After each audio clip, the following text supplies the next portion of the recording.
চটিলামে ফের গুন্ডারাজের ছবি। প্রকাশ্যে নেশা সামগ্রী পাচারকে কেন্দ্র করে দুই মাফিয়া গোষ্ঠীর রক্তক্ষয়ী দ্বন্দ্ব। দিনের আলোয় গাড়ি ভাঙচুর, রাস্তায় অস্ত্রের আস্ফালন, আতঙ্কে সাধারণ মানুষ। প্রশ্ন উঠছে প্রশাসনের ভূমিকা নিয়ে। কোথায় পুলিশ, কোথায় আইনের শাসন? ব্যুরো রিপোর্ট, চিনি, হামফ্রাই টিভি। ম্যাক্স আসলো, এটা আগতলার থেকে আইতে আসলো, এটার ভিতরে মাল আসলো, এটার ভিতরে তোমার টেস্কোপ আসলো।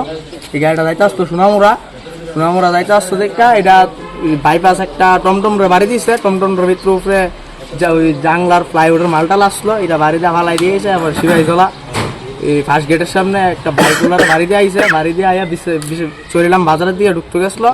ঢুকতে গিয়ে না আটকাইছে। আমরা সামনে একটা বোলারও আসলো, বোলারোর থেকে 4-5 জন আমরা লগরে নাইমা হ্যাঁ আটকাইছে। আর গাড়ি গুড়ি ভাঙছে, ভাঙ্গা হ্যাঁ গলার ভিতরে গাই দিছে। গাই দেওয়ানোর পরে তারা গেছে। আমি পরে গাড়িটা আইতে আসলাম, আমারে তারা কোন রাখছে।